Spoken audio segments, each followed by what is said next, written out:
scheme of work, which is going to be chocolate. Hopefully it will bring you some sweetness to this strange time we are living in. Okay, so today what we're going to do is we are going to examine some persuasive features together.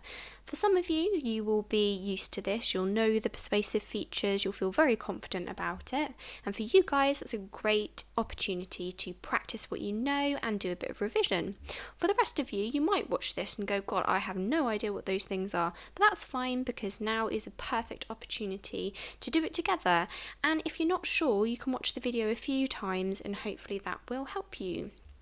So, our learning objectives for today. So, bronze, you're going to identify the persuasive techniques in DAFORREST. So, we're going to go over what they are and hopefully you will be able to identify them by the end of this week's lessons. And then for silver, you can examine how the techniques can be persuasive, so kind of what they do and how they can be used in a persuasive way. And then for gold, you're going to analyse how writers can persuade us using those techniques. So we'll have a look at an example and have a go at doing some analysis on it. Right, let's get started. So, I wanted to start the lesson with a bit of a question. So, thinking about all the things that you see where people are trying to persuade us, what kind of things do they do? For example, we see things like adverts, leaflets, articles, speeches.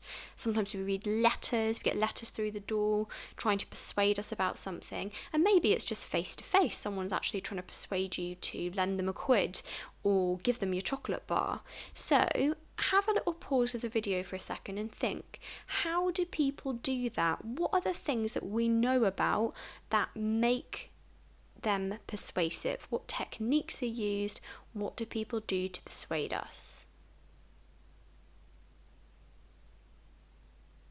Okay, let's have a look at a few examples of persuasive things. Hopefully you've got a few of these. So the first thing is the ideas they're presenting to us. People present us with persuasive ideas, the things they're talking about, the things that they want to persuade us about. Maybe the thing in itself could be quite persuasive, but usually we need to use a few extra techniques to really convince someone. Then we've got things like colours. So if we're looking at something visual, you might notice that if people are trying to persuade you about a particular idea, that they use a particular colour in order to do so. For example, you might see lots of really bright, snazzy, jazzy colours in some kind of fashion advert because they're trying to make it seem really exciting, they're trying to make you feel really passionate and want to buy that product. Or you might see an advert that's for charity and they might have quite grey colours, they might have it in black and white because it seems a lot more serious, and that can make you feel quite sad and want to give them money to help them with their cause. So think about that next time you're looking at adverts. Then we might have the music that goes along with that. Again, these are to do with things that you'll see on movies, on the telly, on adverts. Obviously we can't get music yet on paper, but when we're watching digital media, they might have a particular type of song that goes along with what they're trying to show you. So they might be trying to persuade us to buy something. Again, to go with those jazzy, bright, exciting colours, they might have some very uplifting music to make you feel happy. If you feel sad, you're not really going to want to go and buy something, so they rely on that exciting, wake me up, energetic music to make you feel excited about something and want to go and buy it. Again, if we're thinking about charity adverts where they're trying to make you feel a bit sad, make you want to give them money to help with their cause, along with the grey, sad kind of colours, maybe some black and white that we talked about before, they might have some quite sad music, maybe a violin, they might have a minor key as well, if you know what that is, studying your music to make it sound a bit sad. Then we've got the tone, and that's the way in which something is sold to you. It's the way in which it's spoken, or feel the way in which it's written. Is it written, again, to go with those colours and that music? Is it written in quite an exciting, happy, energetic way? Or is it written and spoken in quite a serious, sad kind of way like that? So how is it making you feel? Then we've got the words and the language, and that's mostly what we're going to focus on this lesson, which is potentially one of the most powerful things that you can do, which is why it's in bold. Really, really powerful. And finally, we might have images as well. Now, sometimes in written pieces of persuasive writing, such as adverts and leaflets and sometimes articles, potentially even a letter, you might have a picture. And again, a picture speaks 1,000 words, as they say, because it really can make you feel a certain way. You might have, again, a sort of a sad picture of a crying puppy trying to convince you to provide some money, or you might have, again, something quite happy, people celebrating to make you want to go and do something, a fun activity, or to buy something. Right, moving on. Now what we have is these DAFORREST techniques, and this is the way to remember it. So we've got DAFORREST here, and these are the techniques that writers most commonly use to persuade you, and the kind of techniques that you want to use to persuade your readers or listeners as well. And eventually you are going to be designing and selling your own chocolate bar, so you're going to want to be really persuasive to make your best possible profit. So having a look here, the first one we have is direct address. Now that is using the words you, we, or are. This will make the person listening to you feel like you're being really personal, you're talking directly to them. And even better if you use the words we or our to be quite inclusive, you're including yourself in that. So you say, we love this chocolate bar. We can make a difference if we all work together, using that inclusive language. It's direct address, you're talking directly to them. Then we have an anecdote. Now, some teachers will teach you the A in DAFORREST to be alliteration, and that's absolutely fine, that's not wrong at all. I personally prefer anecdotes. I think they're really powerful. So this is a short personal story. You probably hear your teachers do this all the time, and it's probably super duper boring when they will say something about their own life. Oh, when I was your age, I used to do this. Now that is an anecdote.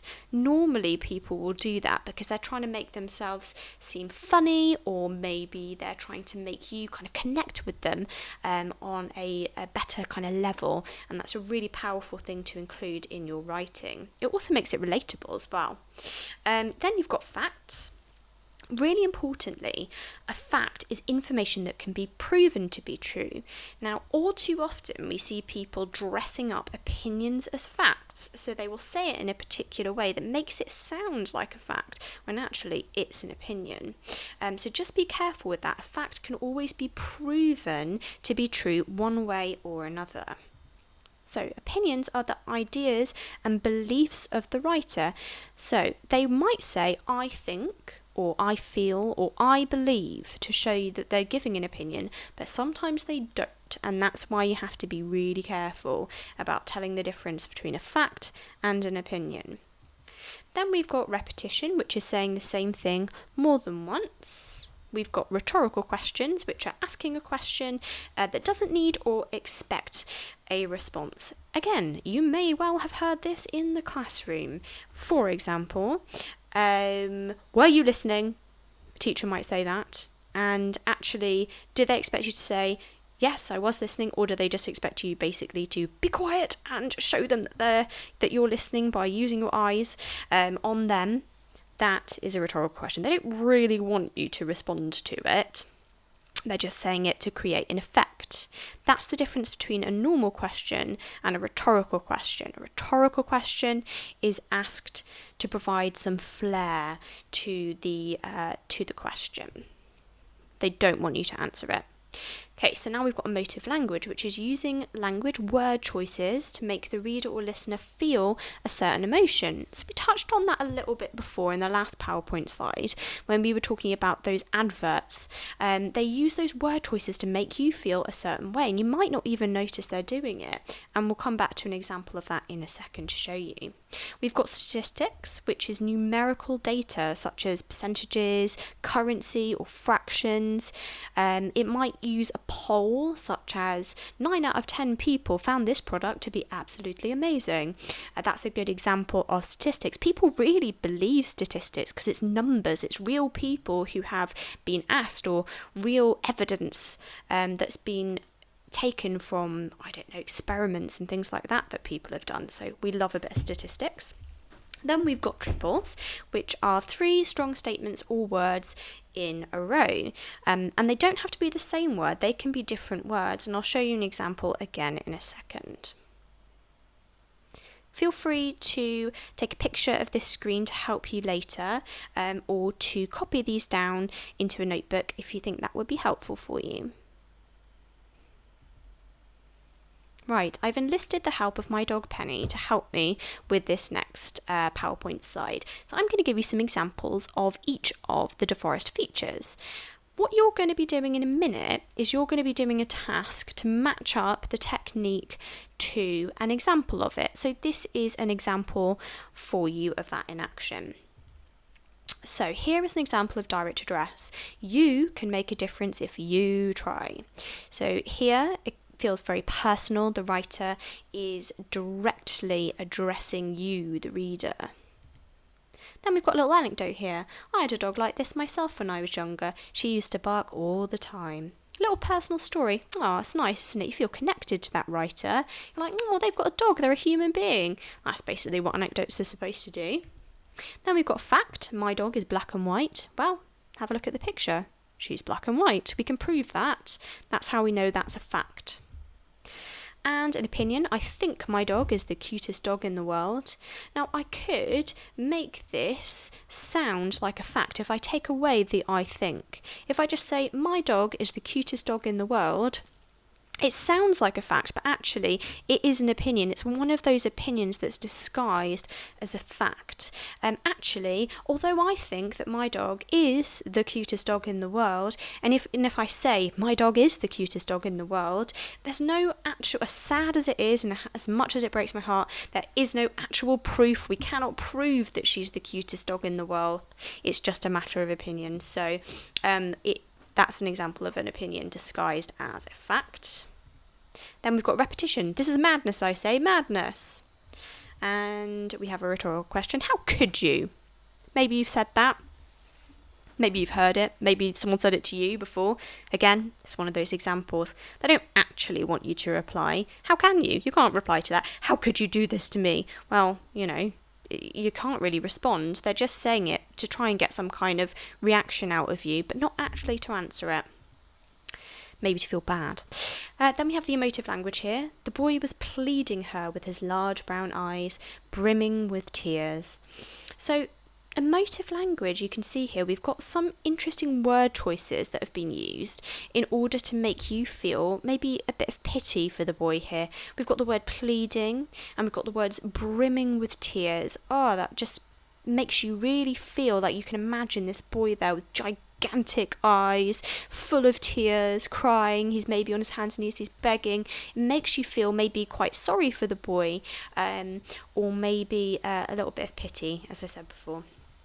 We've then got statistics here. 1 out of 5 dog owners adopted their pet. I made up that statistic, by the way. But it's an example of how real it feels. It's putting some numbers to the information. And we've finally got a triple. She is loyal, dignified, and trustworthy. So a triple is normally used, again, to make something feel a lot more developed, a lot more detailed. I mean, if I'm talking about my dog here, if I say she's a loyal dog, we go, oh, that's nice, she's a loyal dog. If we say she's loyal, dignified, and trustworthy, we think, now that is a dog and a half. That is an amazing dog, which she is. But an example of how a triple can make something feel a lot more powerful. Right, So hopefully at this stage in the lesson, you should be able to pause and have a go at the task on Google Classroom. So what I'd like you to do is go on to task number 1, which is the form to do, and try to match up the examples of the DAFORREST techniques to their examples, just like the one that we just went had a bit of a go at that task, and you're feeling a bit more confident now. So moving on to our next question, which is, how can using techniques actually make a difference to our writing? Well, you may be wondering this question. Let's find out more. So what I did is I made 2 examples earlier that show you writing that is trying to persuade, and it's essentially the same thing, just written in 2 different ways. So for the purpose of this case, we have got a charity for dogs without homes that would like some money, and this is example number 1. We would like you to give some money to our charity. It would be very helpful. We support dogs without homes. We use the money to help them get a home and to feed them. Please give us a contribution so we can help the dogs. Okay, fair enough. They're telling us what the charity's for and how we can support them. Absolutely fine. However, check out this example. Example number 2. You can make a difference today by donating to our charity. We support poor, abandoned dogs without a family to care for them and love them. Your money will go towards finding them a new home, and £50 can buy enough nutritional food to keep the pups fed for 3 months. Can you find it in your heart to make a contribution today? And there's a picture as well for good measure. How nice. Okay, so what we're going to do is we are going to have a little look at the second example in more detail, annotating it and seeing exactly what this writer, me, did earlier to try and make it a little bit more effective than the simple blue example on the left. So let's have a little look. Okay, so the first thing that I've noticed here is that there's a couple of examples of direct address. That's when you're using the word you to engage your reader. So I found quite a few here. You can make a difference, your money, can you find it in your heart? And the thing that I think this is doing is it's making it really personal. You can't avoid this. It's you that's reading this. It's you that can make the difference. So I think that that's quite a good technique that I've spotted there. Right, next, what am I looking for? So I think there's a bit of emotive language in here as well. So I've noticed the words poor and abandoned really stand out to me. They sound quite sad, make me feel quite sorry for the dogs. We've also got care for them and love them as well. You know, basic things that dogs really need, and nutritional as well, making it sound like that would be really nice food for them. Find it in your heart as well. Again, very, very emotional, making me feel like, oh God, I need to do something. I need to put in some action here to help these abandoned creatures. So I think I'm going to focus mostly on the words poor and abandoned. We feel a bit worried about those dogs. They've been abandoned. They're poor. We feel pity for them. We feel sad for them and sorry for them as well.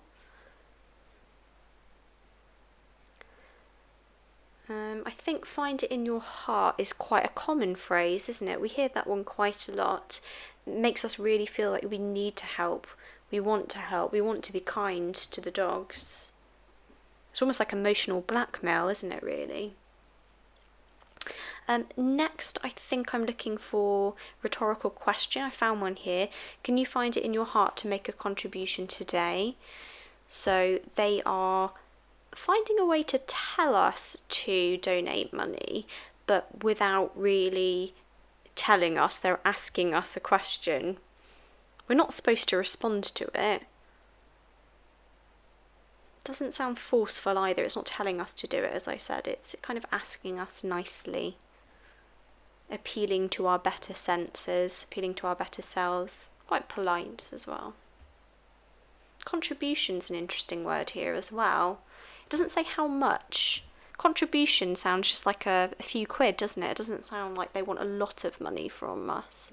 They don't want that whole £50, but they snuck it in there so that we know how much would be a good amount to pay them. Right, so I know there's some statistics in here. I've already mentioned the £50 there, so that's a monetary value. We know exactly how much money they need. And we know how long it's going to feed them for as well. You've got that real information here. Makes it more realistic. As we said before about statistics, it can make us trust them. They've done their research, they know what they're talking about. A little exclamation mark on the end of 3 months there as well. Makes it sound quite almost excited.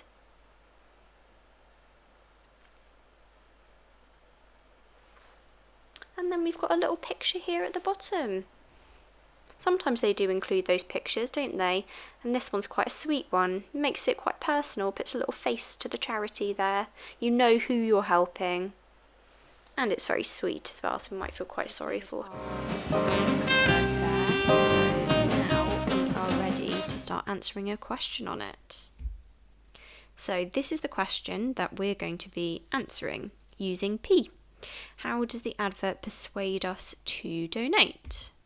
We've already planned out our ideas, it's just time to put them together now using P. So what I've done is I've popped the question down here for you, and I have created some sentence starters to help you structure your P chain as well. So you've got your point here, which is your first part of your paragraph. The advert persuades us to donate by. Then we've got your evidence, which is your quote.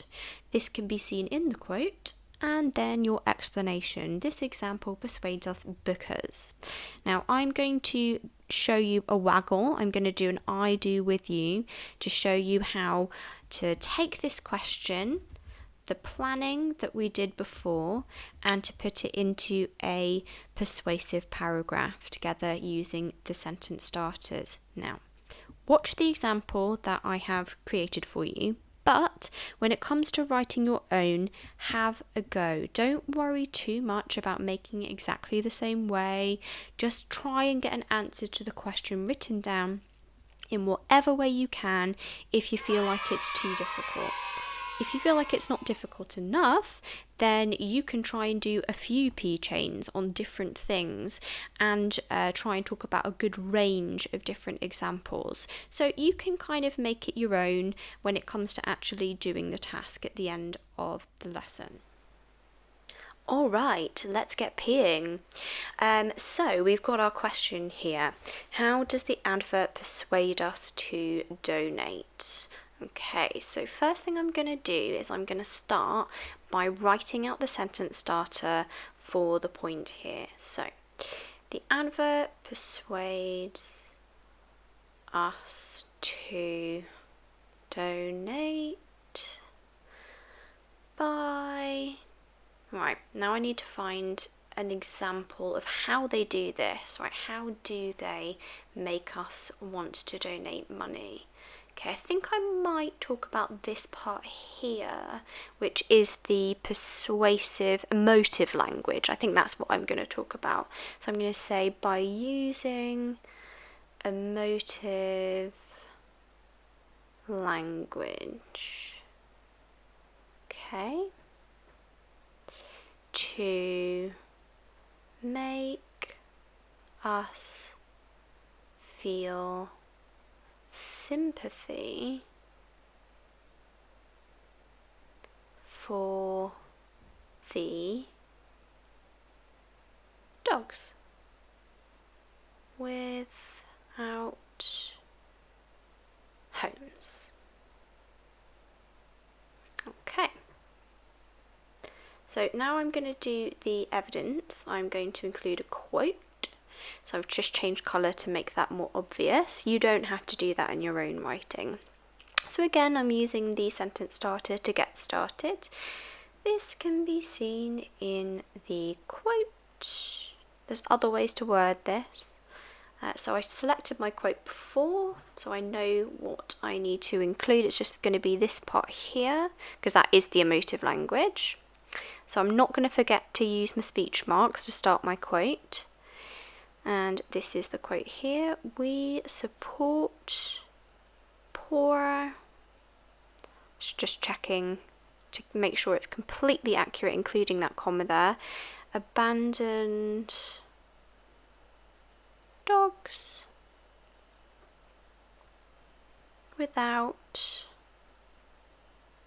a family to care for them. I cut down the quote a little bit, and I'm closing the speech marks as well to show that's where the quote ends. I know it's not my own writing, it is a direct quotation from the writer. So now I'm going to tackle the explain part, which is the most important part of all, which is when you're explaining how that quotation specifically persuades us to feel sympathy for the dogs and donate some money. We want to tackle the question here. So I'm just writing myself a little note in the top right hand corner here. So how is this particular example persuasive, this particular quote that I have chosen, and how does it do this? How does it persuade us? These are the questions I want to ask myself about this quote. Right, so I'm going to have a go now. So this example persuades. Notice how I'm using the language from the question a lot to show I'm really answering it. Persuades us because it uses words specifically to make us feel what word am I going to use? Sad about the dogs. Okay, I've used the word sad there, so I need to find some specific words that make them feel sad. So I want to zoom in on the language, what words are most effective. So I've said the words poor and abandoned. Those were words I thought were effective, and I'm going to say why. The words poor and abandoned might make a reader feel quite worried about the dogs, yeah, and therefore one would want to donate. There we go. Money to help them. Yeah. So I've made sure I've really answered the question there. I've used that wording from the question. I've explained why. I've linked it back to the question. And I'm going to show you how I've tried to include everything the question's asking for in this P chain. So you can add an extra letter to your P chain. You can make it a peel chain if you want to make sure you're linking back to the question. It's important that you do self-assess and you think, have I actually answered that question? You're going to be typing it, so you can actually do it a few times and change bits and pieces if you want to. So here's the question. Have I said that they've donated? Yes. Have I said how they persuade us? Yes. They've used emotive language? Yes. What else am I going to give myself a tick for? The quotation? Yes. I've supported my example. I've used the word persuade us again. I'm using the wording from the question. Tick. I'm also going to give a double tick to the end point because I've linked it all back from start to finish. And I'm giving myself a smiley face. So I want you guys to have a go now and see if you can do it. Off the video, I wanted to show you what the task you're going to be doing looks like on Google Classroom. So you should all get your own individual copy of this, which means that you can write directly into the document. So here is the task: reread the advert with its annotations, here it is, and write a response to the following question using P. So I've put a little screenshot here into the document of the annotations that I made for you on the advert. I've put the question that you're going to answer right here, and I've put my example that I wrote for you. I've typed it up in the different colours there in a P chain so that you can use that as an example to remind yourself of what it should sound like. Here are your sentence starters. So your job is to write your own P chain in this section here at the bottom of the document for your teacher to mark for you. Now, if you have any particular questions about this task, then please make sure that you do write a little comment on Google Classroom, and your teacher should be able to help you with that task as well. But do have a good go, have a try, and I will see you in the next lesson. Goodbye.